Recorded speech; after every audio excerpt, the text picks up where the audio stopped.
Alors après, ces capacités se reconstituent, il y a des trous normands existentiels dans une vie. C'est-à-dire qu'on peut parfaitement vivre certaines choses qui remettent les compteurs plus ou moins à zéro.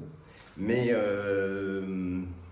donc voilà, et en fait, ce tableau pour moi, c'est pas seulement qu'il mêle l'écriture et la peinture, il mêle la dynamique autofictionnelle, il s'appelle Journal intime, et la peinture, véritablement en tant qu'image, mais sur le mode d'une peinture cérébrale, abstraite, intérieure. Ça ressemble un peu à un blason. Là, on a des. Et en même temps, une représentation peut-être du jeu, alors j'ai envie de dire les jeux de l'amour et du hasard. Je ne suis pas certain que l'amour soit. J'ai l'impression de retrouver une forme d'inspiration du Scrabble. Oui, il y a un peu de ça. Il y a un peu de ça. D'ailleurs, j'ai une amie qui m'a dit que je ne savais pas que les premières lettres faisaient créer un mot néméan, et que c'était le lion de Néméan dans la Bible. C'est-à-dire que dans la peau, en fait, qui est portée par Hercule, la peau est portée par Hercule et ne peut pas être percée. Et donc, en fait, elle me l'a dit après coup. Ça, c'est très intéressant, en fait, quand les gens... Et puis, aussi, j'ai parlé. Enfin, je veux dire, il y a une femme à qui j'ai demandé, est-ce que tu es d'accord pour être sur ce tableau avant? J'ai pas demandé à toutes, mais... Et du coup, ça a donné lieu à une discussion. Et donc, en fait, ce qui se passe, c'est que le tableau a déclenché des réactions, et en même temps, le tableau a eu un impact dans ma vie, puisque quand on est obligé d'appeler quelqu'un pour lui dire ben voilà, j'envisage de te mettre sur ce tableau, est-ce qu'on peut reparler de ce qui s'est passé entre nous? Donc c'est aussi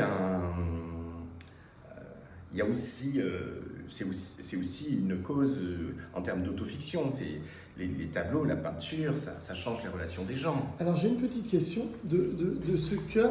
J'ai l'impression qu'il y a des mots qui sortent. Ce sont des lettres. C'est-à-dire qu'il y a une sorte de spirale qui m'a été... Enfin, je peux le dire, parce que même si c'est une référence populaire, par les génériques de la 4e dimension, et peut-être un peu aussi James Bond, mais on ne sait pas, après tout. James Bond était quand même un séducteur incroyable, donc moi j'aimerais bien être James Bond.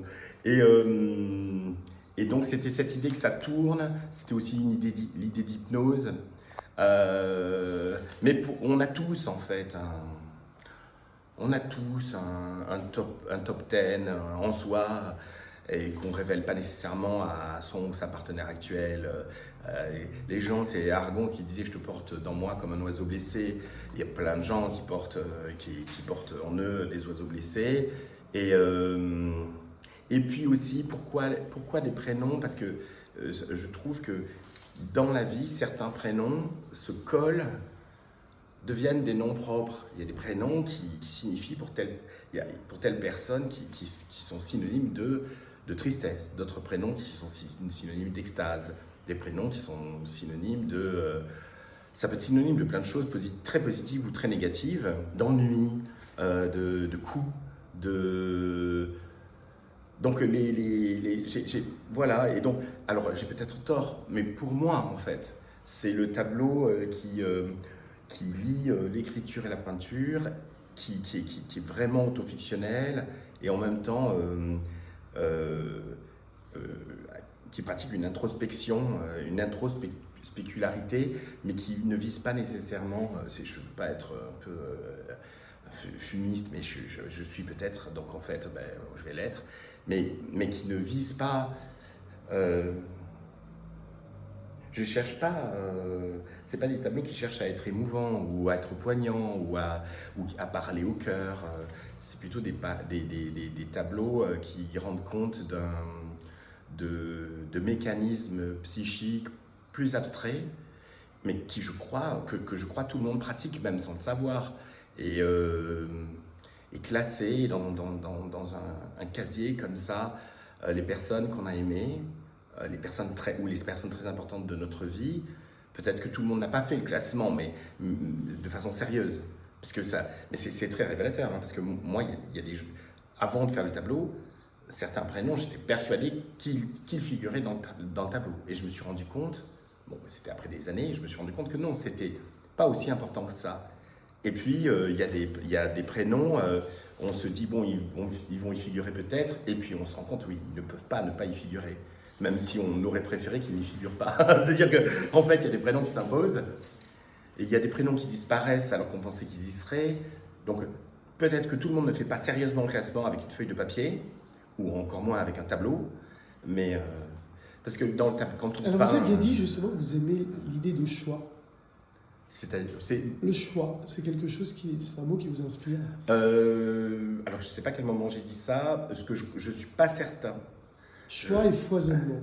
Alors oui, le foisonnement, si je peins le même tableau à partir de 2 fois, j'ai la sensation d'être un ouvrier. J'ai rien contre les ouvriers, hein, mes parents étaient communistes, qui travaillent à la chaîne dans une usine du Nord, même si elles ont toutes disparu. Je m'emmerde à mourir. Et donc je ne pourrais pas comme ça. Ce serait sans doute une bonne idée d'un point de vue commercial, parce que les gens adorent acheter le même tableau, en fait. Il y a beaucoup d'œuvres comme ça où finalement, 10, 15, 20 ans après, les gens continuent d'acheter le même tableau, en fait. Mais moi, ça m'ennuie tellement que j'ai des vertiges. Donc en fait, j'essaie autre chose, et du coup à la fin ça donne quelque chose sans doute de trop éclaté, mais c'est pas grave, on ne vit qu'une fois. Et donc c'est pas tellement le choix, parce que je suis assez spinoziste, je pense pas qu'on ait le choix, je crois pas à la liberté. Je crois que, et je crois que quelque part c'est Spinoza qui raconte que la volonté en fait c'est simplement la somme des déterminismes qu'on ignore et qui produisent en nous une illusion de volonté et de liberté. Je suis assez d'accord avec ça, et en même temps je ne suis pas d'accord. Je pense qu'il y a peut-être de temps en temps des bugs dans le déterminisme, en tout cas la liberté c'est un bug. Enfin c'est quelque chose, ça n'existe pas de façon continue. Il y a des libérations par accident, momentanées, puis on retombe dans un autre filet pendant un moment. Mais l'idée en gros c'est de ne pas s'ennuyer. C'est quand même l'idée de base. Et peut-être que si la liberté n'existe pas, se donner au moins à soi-même, principalement, l'illusion qu'on est libre. Ça, c'est important. Parce que finalement, est-ce qu'on est libre? Est-ce qu'on n'est pas libre? C'est pas important. Si on vit avec l'illusion d'être libre, on est plus joyeux. C'est comme Dieu, en fait. Qu'est-ce qui est le plus agréable, le plus confortable, le plus protecteur? Vivre en croyant que Dieu existe, ou vivre en croyant qu'il n'existe pas? Je ne suis pas du tout certain que l'athéisme soit la position la plus confortable. Donc là, je pose un argument qui est très loin des hauteurs pascaliennes, etc. Mais je pense que si on se rend compte à un moment que penser qu'il y a quelqu'un qui organise les choses, qui nous protège un petit peu quand on lui parle le soir, ça nous fait du bien, ça nous donne de la pêche. Après tout, qu'est-ce qu'on s'en fout, que ce soit vrai ou pas? Si on vit mieux avec un ami imaginaire, en avant Gustave, pourquoi tu te freines? Et je trouve que les gens qui n'ont pas d'amis imaginaires doivent se rabattre sur des bibliothèques entières de développement personnel, de méthodes de respiration et de mentalisation, manifestation, mantra, etc. C'est beaucoup de travail en fait, de traverser la vie avec un peu trop de cynisme. Alors qu'à partir du moment où on se dit je suis dans la main de Dieu, pouf, en avant. Est-ce qu'une œuvre comme celle-ci est une forme de bataille contre une forme de pudeur? Oui, c'est très bizarre parce que quand j'écris, on m'a dit plusieurs fois que j'étais extrêmement impudique. Moi, j'avais pas la sensation. Mais je pense que dans l'écrit, pour moi, il y a pas tellement de limites en fait. Donc je dis des choses les gens sont choqués que je les dise, Et moi, je ne comprends pas, en fait. J'ai un ami qui m'a dit que j'avais pas de pudeur. Enfin, au début, il pensait que j'étais un grand provocateur, puis il s'est rendu compte assez vite que pas du tout. Et il a compris qu'en fait, je n'avais pas de pudeur. Et je l'ai quand même repris en lui disant que ma pudeur, c'était celle des autres. C'est-à-dire que je me rends compte, je m'arrête à la pudeur des autres quand je ne veux pas faire de mal. Mais c'est vrai que par contre, la peinture, c'est un endroit de symbolisation. Alors que l'écriture, pour moi, c'est un endroit presque de trivialité.